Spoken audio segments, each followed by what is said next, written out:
Hi mga Kamilas! Kamusta kayo? Kung ikaw ay bago pa lamang sa aking channel, huwag mong kalimutan i-like at subscribe ang Milas Math Channel at i-click ang notification bell para sa ganun ikaw ay laging updated sa aking mga bagong upload na video. Kasi hindi ka magsisisi na i-subscribe mo ang channel na to. Sisiguraduhin ko na may matutunan ka dito sa video na to at ito ay maganda para sa mga batang nag-aaral dahil itong channel na ito ay tungkol sa math tutorial. Ngayon, bago tayo magsimula, tanungin muna kita, na-subscribe mo na ba? Kung oo, simulan na natin. Our topic is about multiplication and division of real numbers. In multiplication, multiply two numbers with like sign by multiplying their absolute values. The product will be positive. Next, multiply two numbers with unlike sign by multiplying their absolute values. The product will be negative. Okay, next. Division of real numbers. Divide two numbers with like sign by dividing their absolute values. Their quotient will be positive.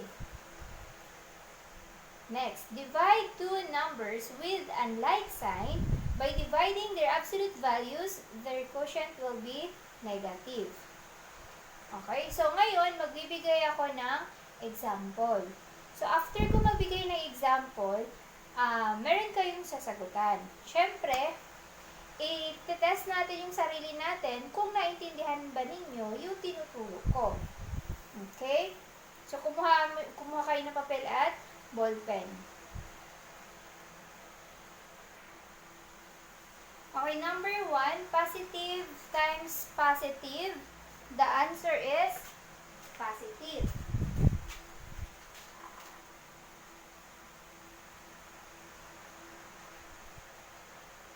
So, 4 times 5 equals 20. Next, number 2, negative times negative.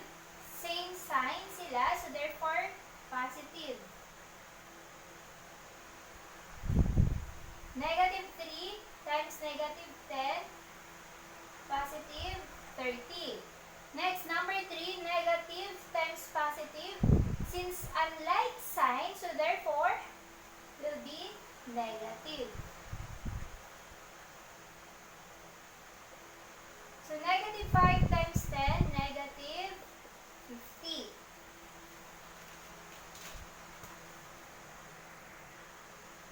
Number 4, positive times negative.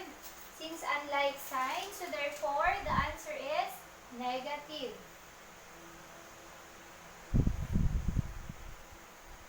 So, 8 times 7 equals to negative 56. Number 5, negative times positive. Since unlike sign, so therefore the answer is negative. So, negative 7 times 10, negative 70. Next, ang gagawin natin ay magbibigay ako ng example about division of real numbers.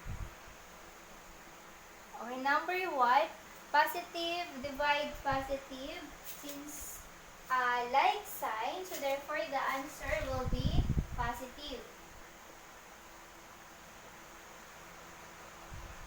So 30 divide 10, the answer is positive 3. Negative divide negative, the answer is positive. So negative 25 divide negative 5, positive 5. Okay? Next, negative divide positive, unlike sign, so therefore, negative. Negative 56 divide 7, the answer is negative 8.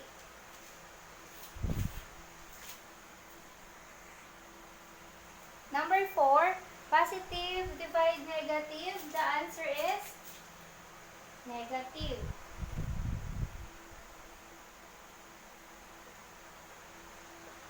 100 divide 10,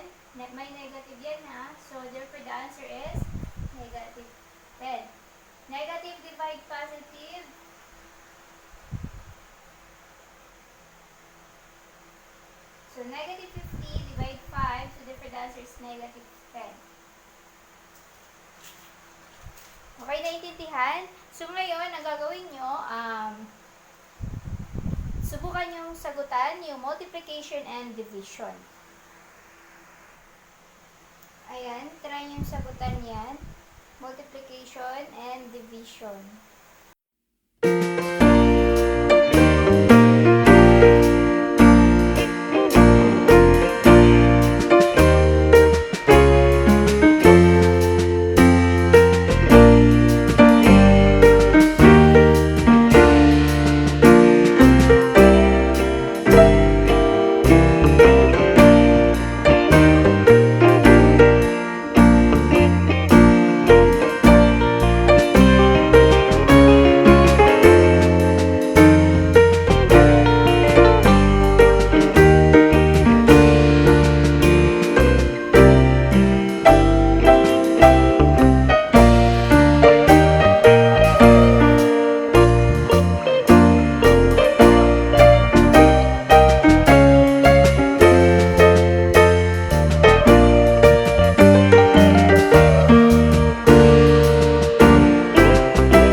Okay, naka-perfect ba?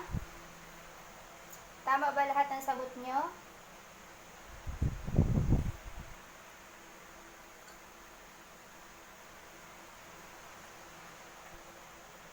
Okay, kung tama lahat ng sagot nyo or kung ilan yung score nyo, paki-comment down below para alam ko na naintindihan nyo yung tinuturo ko.